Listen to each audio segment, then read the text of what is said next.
পারে Donald Trump. দর্শক, আমি আপনাদেরকে সংক্ষিপ্ত সময়ের মধ্যে এই খবরগুলোকে দেওয়ার চেষ্টা করছি। প্রথম যে খবরটি দিয়ে আমি শুরু করতে চাই, আপনারা তো সবাই দেখতে এবং শুনতে পাচ্ছেন, তাই তো? আমি বুঝতে পারছি না আমাদের ইউটিউবে দর্শকদের সংখ্যা এত কম কেন? কোনো প্রবলেম হচ্ছে কি?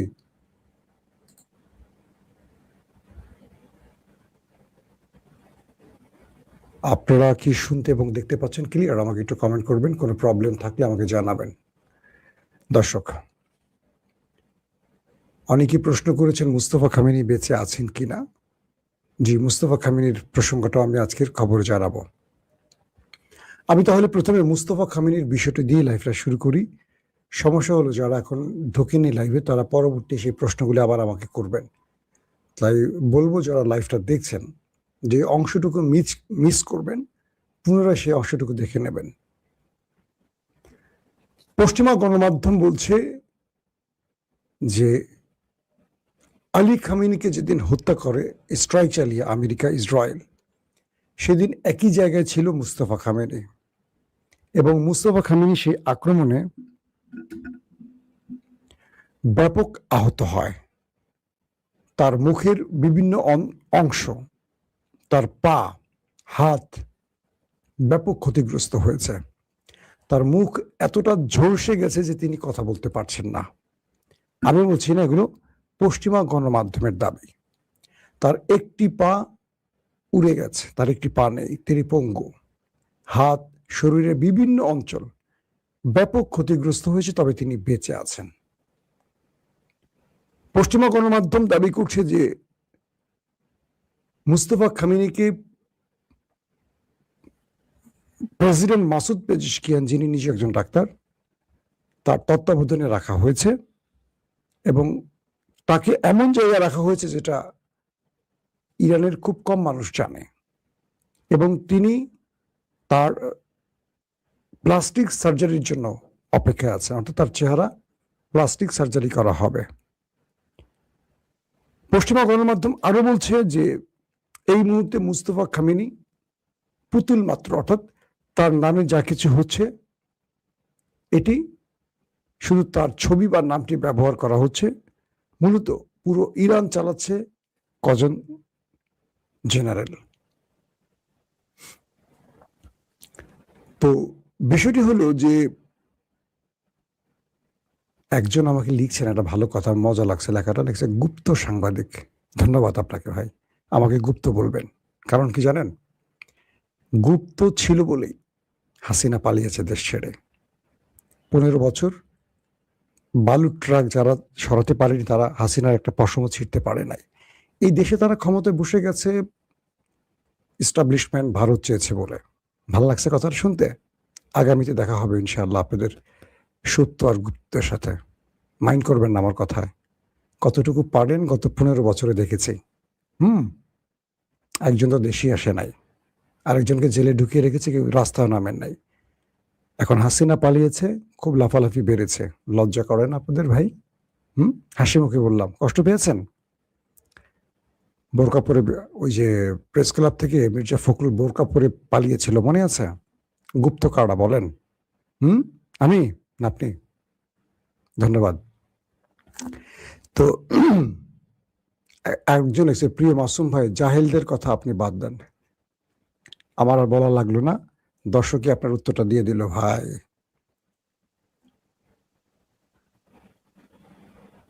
আমাকে নোবেল দেওয়া উচিত, আরেক ভাই লিখছেন, ধন্যবাদ। তো বলা হচ্ছে, পশ্চিমা গণমাধ্যমগুলো আরো বলছে যে কয়েকজন জেনারেল মূলত ইরান চালাচ্ছে, মুস্তফা খামেনি এই মুহূর্তে চালাচ্ছেন না। আমি বলছি যে এই কথাগুলো পশ্চিমা গণমাধ্যম সত্য না মিথ্যা বলছে, তার দুটো প্রেক্ষাপট যদি আমি উদ্দেশ্য করে বলি আপনাদের, এরকম মূলত ডোনাল্ড ট্রাম্প এবং ইসরায়েল মুস্তফা খামেনিকে হন্য হয়ে খুঁজছেন। তারা চাচ্ছেন যে কোনোভাবে মুস্তফা খামেনির অবস্থান জানার জন্য, কারণ তাদের সবচেয়ে বড় টার্গেট এখন মুস্তফা খামেনি। তো পশ্চিমা গণমাধ্যম এই সংবাদগুলো করার পেছনে উদ্দেশ্য দুটো হতে পারে। এক, তারা যা বলেছেন সত্য বলেছেন। দুই, তারা মুস্তফা খামেনির অবস্থান জানার জন্য এমন সংবাদ দিয়েছেন যাতে মুস্তফা খামেনি এই সংবাদকে মিথ্যা প্রমাণের জন্য কোনো না কোনোভাবে গণমাধ্যমে বা কোনো একটা জায়গায় তার অবস্থানকে প্রমাণ করে যে না, তিনি ঠিক আছেন, আমেরিকায় খবরগুলো মিথ্যা দিয়েছে। তার মানে তখনই তারা মুস্তফা খামেনির টার্গেট কনফার্ম করতে পারবে।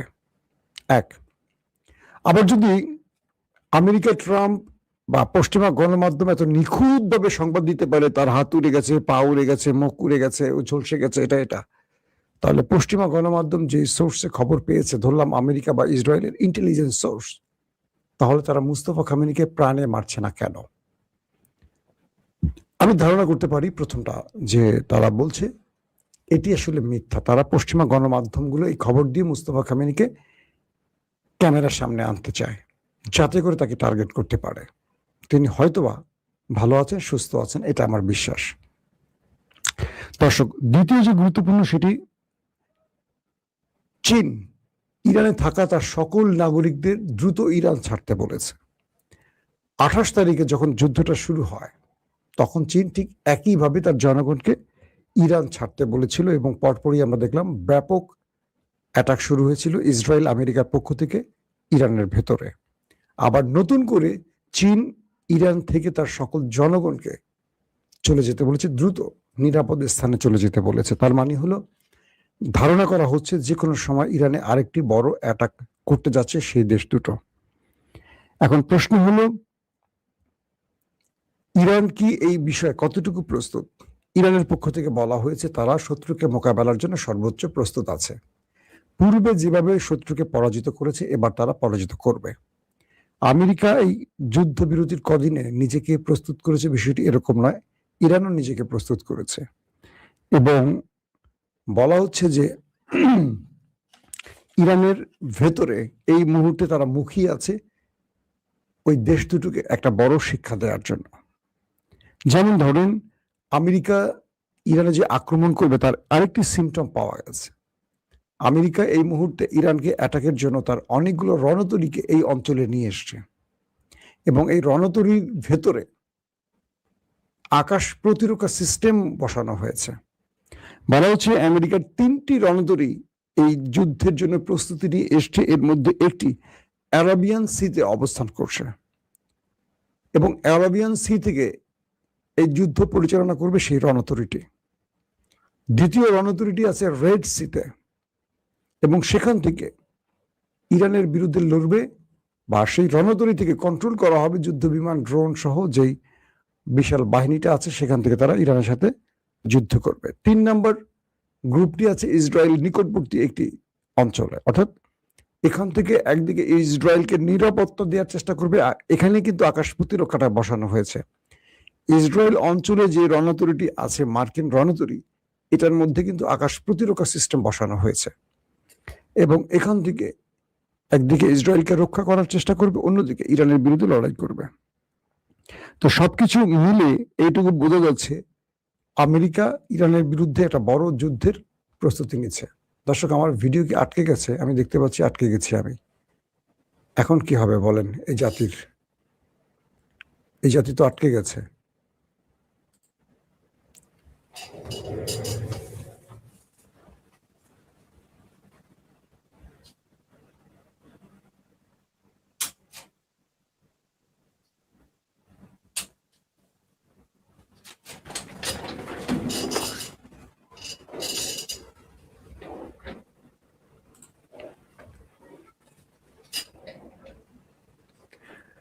কিছু সময়ের জন্য আমি আটকে গিয়েছিলাম, আমি আবার চেষ্টা করেছি, ফিরে এসেছি আপনাদের মাঝে। বুঝি না আটকে গেলাম কেন।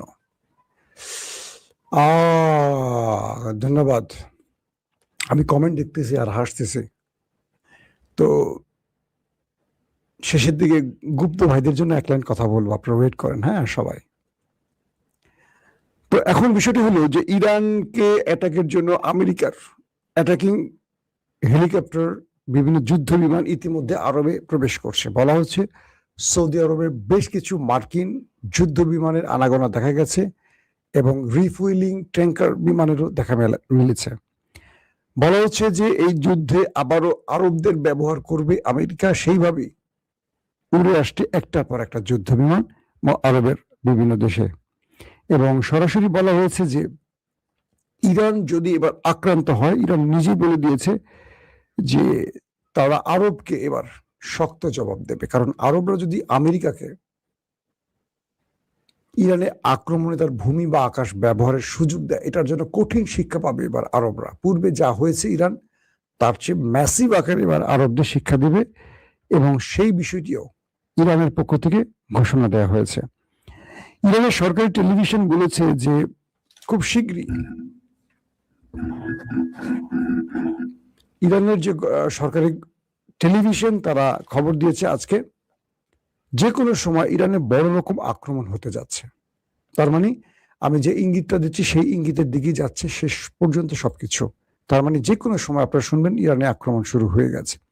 আসেন, আর ইরান যে আরবের দেশগুলোকে উদ্দেশ্য করে বলছে, তার মধ্যে কাতার, কুয়েত, জর্দান, সৌদি আরব, আরব আমিরাত, এরা সবই আছে, এবং এদের মূল স্থানগুলোর টার্গেট করে লক করে রেখেছে ইরান। যদি আক্রান্ত হয়, আরবের কোন কোন জায়গাগুলোকে উড়িয়ে দিবে সেই বিষয়টিও ইরান ইতিমধ্যে কনফার্ম করে দিয়েছে। দর্শক, ইরানের পররাষ্ট্রমন্ত্রী আব্বাস আরাকচি শুক্রবার পাকিস্তানের ইসলামাবাদে আসবেন। হয়তোবা আমি যখন লাইভটি করছি তার অবস্থানটা এখন জানতে পারছি না, সর্বশেষ জেনেছি তিনি আসবেন। এরপর ওমান এবং তিনি রাশিয়া সফর করবেন, মস্কো এবং মাস্কাট। প্রশ্ন হলো, আব্বাস আরাকচি ইসলামাবাদে আসবেন সেটা ঠিক আছে, আমেরিকার সাথে হয়তো বসবেন, ওই দুটো দেশে যাবেন কেন? তার মানে হলো হরমুজ প্রণালীর একটা অঞ্চল হলো ইরানের, আরেকটা অঞ্চল মানে আরেকটা পাশ হলো ওমানের, এবং এই যুদ্ধে আরবের একমাত্র দেশ ওমান, যারা ইরানের পাশে দায়িত্ব নিয়ে দাঁড়িয়েছিল এবং ইরানকে এখন পর্যন্ত সব রকম সহযোগিতা করছে, এবং ইরান ওমানে কোনো আক্রমণ করেনি। যারা ওমানে আমাদের বাংলাদেশি প্রবাসীরা আছে তাদের ভাগ্যটা ভালো। তো বলা হচ্ছে যে এই হরমুজ প্রণালী ইস্যুতে ওমানের সাথে ইরানের আলোচনা রয়েছে, এবং আমেরিকা ইসরায়েল যদি আবার নতুন করে ইরানে কোনো আগ্রাসন চালায়, সেক্ষেত্রে রাশিয়ার সাথে শেষ আলোচনাটা ইরানকে করতে হবে। তার মানে ইরান বুঝিয়ে দিচ্ছে আমেরিকাকে যে তোমার সাথে আমি আলোচনা করি, শেষ উত্তর দেব না। উত্তর দেওয়ার জন্য আমার আরো মিত্র বা বন্ধু আছে, তার মধ্যে রাশিয়া অন্যতম। অর্থাৎ আব্বাস আরাকচির এই সফরটি ছিল একটি দেশ, কেবল পাকিস্তান। হঠাৎ করে তার সফরে দুটো দেশ যুক্ত হয়ে গেল, ওমান এবং রাশিয়া। এতে করে আবার নতুন করে টেনশনে পড়ে গেছে আমেরিকা যে কেন আব্বাস আরাকচি এই দুটো দেশের সফরে যাচ্ছেন। দর্শক, আসেন সর্বশেষ যে খবরটি, হরমুজ প্রণালী থেকে বা এই অঞ্চল থেকে যে কোনো সময় পালাতে পারে ট্রাম্প, এই প্রসঙ্গে বলি। ওয়াশিংটন পোস্ট আজকে একটা দুর্দান্ত সংবাদ প্রচার করেছে, প্রতিবেদন দিয়েছে। ওয়াশিংটন পোস্ট কি ইরানের গণমাধ্যম নাকি ভাই? এটা হলো আমেরিকার গণমাধ্যম, খেয়াল করবেন। বলা হচ্ছে যে ট্রাম্প যে কোনো সময় এই অঞ্চল থেকে কেটে পড়বেন বা পালিয়ে যাবেন। কেন বলা হচ্ছে?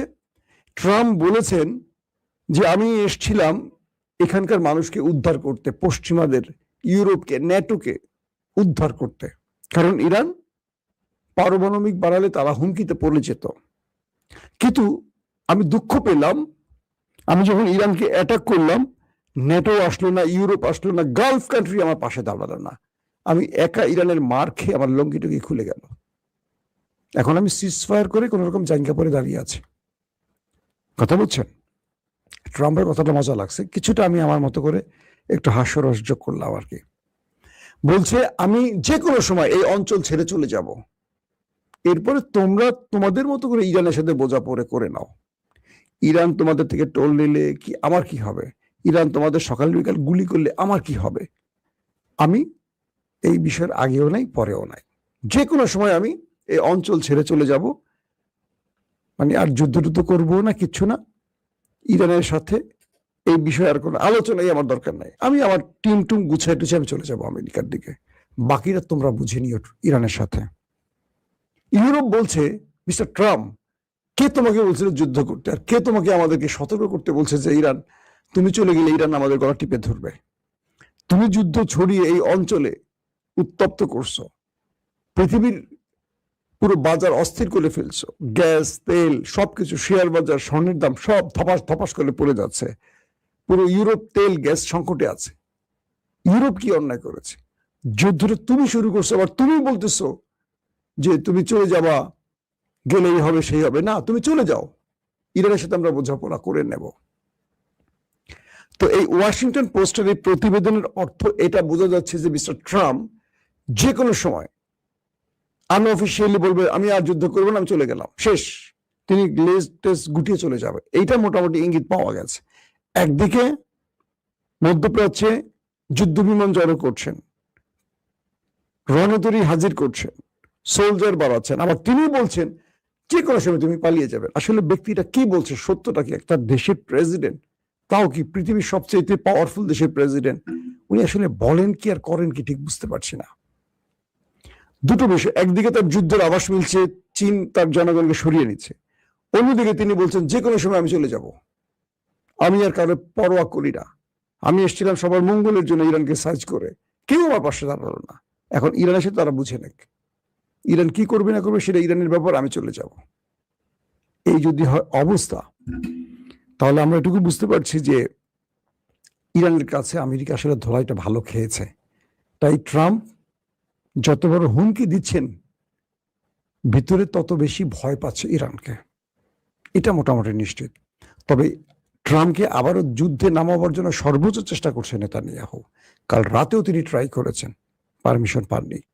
শেষ পর্যন্ত যদি আবারও ইসরায়েল ইরানের বিরুদ্ধে এই যুদ্ধে জড়িয়ে পড়ে, আপনারা কনফার্ম থাকেন এবার নেতা কাকু ভয়াবহ বিপর্যয় দেখতে যাচ্ছে। কারণ ইরান এবার ঘোষণা দিয়েছে মানচিত্র থেকে তাদের মুছে ফেলবে।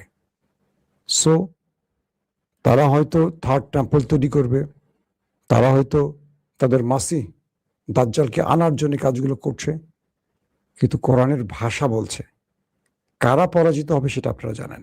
দাজ্জাল বেশি সময় থাকতে পারবে না, আসবে মাহাদি। আল্লাহ হাফেজ। ওপেন দাইস মানে সত্যকে সত্য বলা, মিথ্যেকে মিথ্যে বলা। আমরা শোনা কথা নয়, চোখে যা দেখি তাই বলি।